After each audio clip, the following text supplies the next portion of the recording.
Assalamualaikum warahmatullahi wabarakatuh.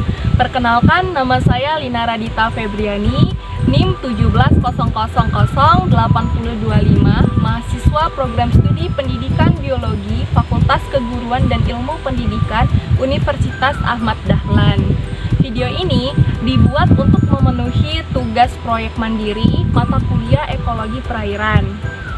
Baiklah teman-teman, pada kesempatan kali ini kita akan belajar tentang ekosistem lentik. Apa itu ekosistem lentik?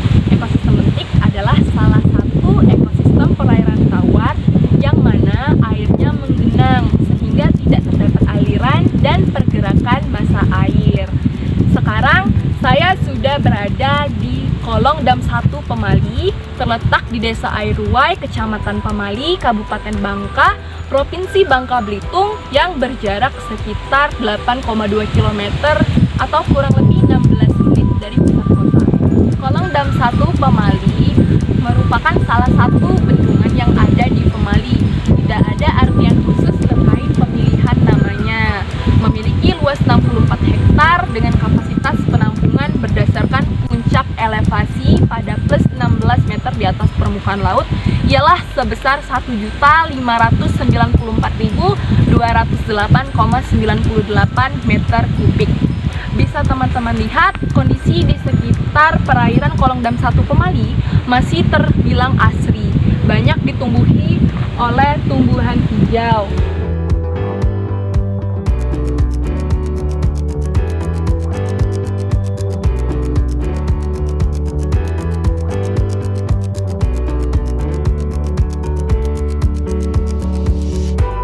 Kemudian untuk airnya pun masih cukup jernih sehingga kita bisa mengamati langsung apa yang ada di dalam air dari bagian tepi perairannya.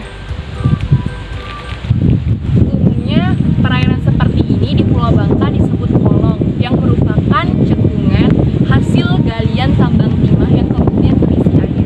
Akan tetapi berbeda dengan Kolong Dam 1 Pemali ini yang terbentuk akibat modifikasi lahan perairan rawa dataran rendah yang dibendung untuk memenuhi kebutuhan air baku masyarakat. Berdasarkan proses pembentukannya tersebut, Kolong Dam 1 Pemali ini termasuk ke dalam ekosistem buatan berupa danau buatan atau waduk dengan luas 64 hektar dan kapasitas penampungan sebesar 1.594.208,98 meter kubik.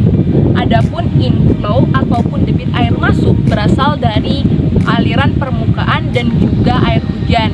Sedangkan outflow ataupun debit air keluar itu dialirkan untuk kebutuhan PDAM Tirta Bangka dan juga Balai Benih Ikan Sentral atau BBIS Bangka Belitung. Selain itu, outflow-nya juga untuk infiltrasi dan juga evaporasi. Adapun kondisi di sekitar perairan banyak ditumbuhi oleh berbagai macam vegetasi, dimulai dari tanaman perdu, semak hingga pohon. Akan tetapi lebih banyak didominasi oleh tanaman semak dan pohon. Kemudian dijumpai pula perkebunan milik warga, utamanya perkebunan sawit dan karet. Kemudian untuk parameter biotik dan abiotik, kita mulai dengan parameter abiotik terlebih dahulu. Berdasarkan hasil penelitian, parameter yang terukur ialah pH air sebesar 7,10 yang tergolong netral. Kemudian suhu perairan sebesar 30,6 derajat Celcius, salinitas 0% dan kadar DO ataupun oksigen terlarut di dalam air sebesar 0,012 mg per liter. Komponen biotik yang dapat kita jumpai pada Kolong Dam 1 Pemali sama halnya dengan komponen biotik yang ada di perairan tawar umumnya. Terbagi menjadi plankton yang dibedakan menjadi dua macam, ada fitoplankton dan juga zooplankton. Kemudian ada organisme bentos yang mendiami dasar perairan, baik berupa hewan dari golongan moluska dan krustasea maupun tumbuhan seperti ganggang dan Myriophyllum spicatum. Kemudian ada organisme neuston yang hidup di atas permukaan air, biasanya berupa serangga dari kelompok insekta.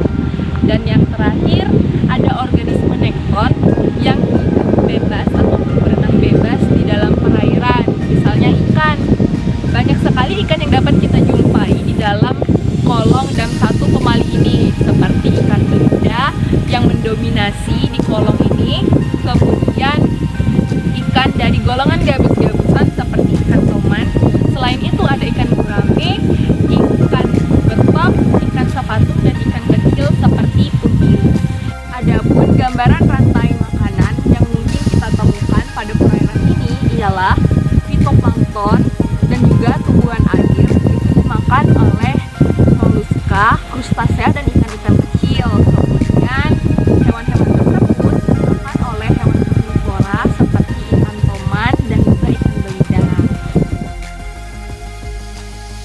Indikasi pencemaran pada perairan ini berdasarkan kadar DO yang tadi telah disebutkan sebesar 0,012 mg per liter jika dibandingkan dengan kadar DO pada perairan tidak tercemar sebesar 15 mg per liter, itu termasuk tercemar.